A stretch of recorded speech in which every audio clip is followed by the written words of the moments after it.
Hi guys, we are doing cycle 1, week 5, fine arts perspective. I know that last week was a little challenging and there were a lot of things and moving parts. So this week hopefully will be a lot easier. We get to combine classes. If you're in my set, I don't know what our order looks like, but I will be doing it. So the other 3 tutors will just need to figure out who's going to do it for them. So we're going to talk about perspective. We're going to talk about, this is our 5th week of doing fine arts.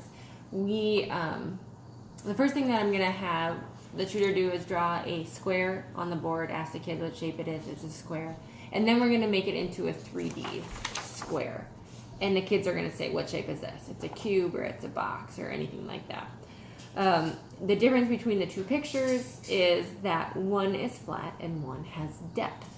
So we are going to draw pictures today that have depth. So that's it. And then we're going to get right into that Art for Kids Hub video. It's a 1-point perspective, so kids will need this pencil box, and that's really it. You're going to need an eraser. Hopefully, I think I looked, everyone still has these paper rulers in there, and pencils. So if you can just make sure that your pencils are sharpened, that's probably the biggest thing for this week, because sharp pencils are very important. So if you can just make sure your pencils are sharpened, that would be great. Everyone's going to get a sheet of paper and make sure there are name labels on it, especially in these big classes when we're combining. So label their sheets, and that's about it. We just kind of gotta help the littles. The bigs aren't gonna need as much help, but let's try to not stop the video. Just try to keep it playing as much as we can. I understand that the littles are going to get a little bit confused and behind, and that's okay. And it's not going to be perfect, and that's okay. Please, please, please try to not correct them. Help them. Hold, if they're holding their pencil, hold your hand over their hand to help them do it. Don't take their pencil. Don't do it for them. Please don't do it for them. Let them do it. If they're getting frustrated, help them, but allow them to do it and know that they can do it, because they can. He does a great video. I understand it's going to be a little bit faster, but and this can go all the way up to 9-year-olds that are getting frustrated.